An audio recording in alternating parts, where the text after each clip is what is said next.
অনেক শিশু বয়সে আমরা এই গল্পটি পড়ে তার সাহসিকতার পরিচয় পেয়েছি। স্বামী বিবেকানন্দ এবং তার সঙ্গী সাথীরা রামরতন বাবুর বাগানে একটি চাঁপা গাছে দোল খেত আর গাছের ডাল থেকে ঝপাং ঝপাং করে নিচে লাফিয়ে পড়ত। রামরতন বাবু খুব বিরক্ত হয়ে যখন দেখলেন এদের কোনোভাবেই কিছু করা যাচ্ছে না, তখন তিনি সবাইকে ডেকে একটা গল্প বললেন যে দেখো, তোমরা এখানে এসে এইসব করো, কিন্তু এই গাছে একটা ব্রহ্মদত্তি রয়েছে। তোমরা জানো না কখন কার ঘাড় মোটকে তাকে মেরে ফেলবে। ভয়ে সবাই তো যে যার বাড়িতে, আর কেউ এসে উৎপাত করে না। রামরতন বাবু ভাবলেন তার ওষুধে কাজ হয়েছে, কিন্তু স্বামী বিবেকানন্দ তিনি ওরকম পাত্র নন। তিনি কোনো কিছু নিজের চোখে না দেখে বিশ্বাস করেন না। তাই তিনি একাই একটু রাতে অন্ধকারের মধ্যে এসে গাছে চলে বসলেন। দূর থেকে তার বন্ধুরা কেউ তাকে খুঁজে পাচ্ছে না।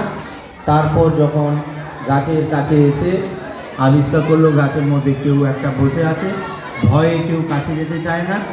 তখন যখন দেখলেন স্বামী বিবেকানন্দ যে সবাই খুব ভয় পেয়েছে, তখন তিনি গাছ থেকে লাফ দিয়ে নিচে নেমে বললেন যে দেখ, আমি বসে আছি, কোথায় কি ব্রহ্মদত্তি তোরা নিজের চোখে না দেখে এইসব ভয়ে এরকম কুটকুট করছিস। এই সাহসিকতার গল্পটি নিয়ে একটি ছোট্ট নাটিকা।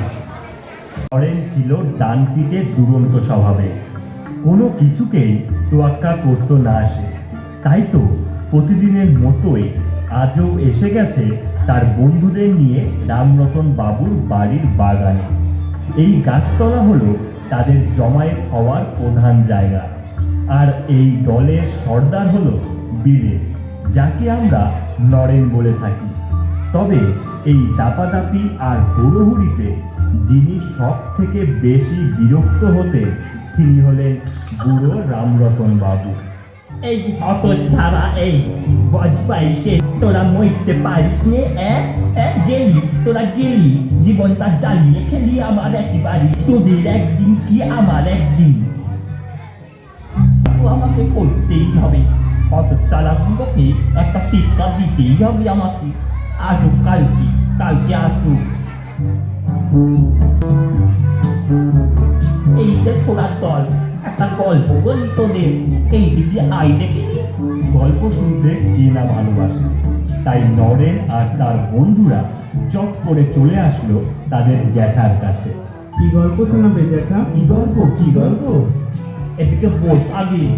এই বলে রামরতন বাবু গল্প শুরু করলো। আগের দিন রাতে এই গাছে কি হয়েছিল জানিস? কি হয়েছিল জ্যাঠা? এক মস্ত বড় ব্রহ্মদৈত্য, যেমন তার চেহারা তেমন তার চোখ, ইয়া বড় বড় দাঁত। বার করে এগিয়ে আসতেই আমি ভয়ে আমার দেখে বললো, তোরে নয় রে বুড়ো, আমার চাই কষি মাংস চাই। বাগানে খেলতে আসে ওই কষি মাথাগুলোকে আমি খাবো। এই কথা শুনে নরেন ও তার বন্ধুদের চোখ একেবারে চড়ক গাছ। তারা একে অপরের দিকে তাকায়।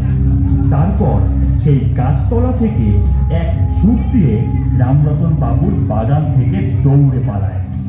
রামরতন বাবু বলে, মনে হয় কাজ হয়েছে। গাছের ডালে বসে দোল খাচ্ছিল। তার বন্ধুদের কোনো খোঁজই ছিল না। নরেন মনে মনে ভাবতে লাগলো, বেটারা হয়তো বুড়োর কথা বিশ্বাস করেছে। ব্রহ্মদৈত্যের ভয়ে আর হয়তো ওরা আসবে না। আমাকেই প্রমাণ করতে হবে যে ব্রহ্মদৈত্য বলে কিছুই নেই ওই গাছে।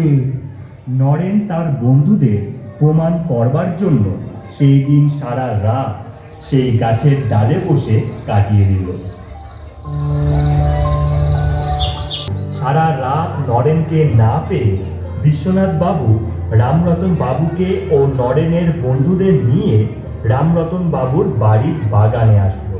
নরেন গাছের ডালে বসে আছে। এই নরেন, আগে আগে বাবা। তুই সারা রাত বসে এই গাছে কি করছিলি? বাবা, জ্যাঠামশাই বলেছিল এই গাছে নাকি ব্রহ্মদৈত্য থাকে আর সে নাকি কচি মাংস চায়। তার জন্যই তো আমি সারা রাত বসে ব্রহ্মদৈত্যের অপেক্ষা করছিলাম, কিন্তু ব্রহ্মদৈত্য তো আসলো না বাবা। এই কথা বলে নরেন তার বন্ধুদেরকে উদ্দেশ্য করে বলে, আচ্ছা বোকার দল তো তোরা, জ্যাঠামশাই বলল আর তোরা বিশ্বাস করে নিলি?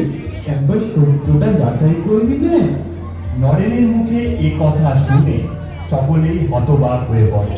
আর রামরতন বাবু বুঝতে পারে এই ছোড়াকে দমন করা অত সহজ নয়। তো তার সত্যতা বিচার করে তা বিশ্বাস করত। তাই খুব সহজে ভয় বা হার মেনে নেওয়া তার স্বভাবে ছিল না।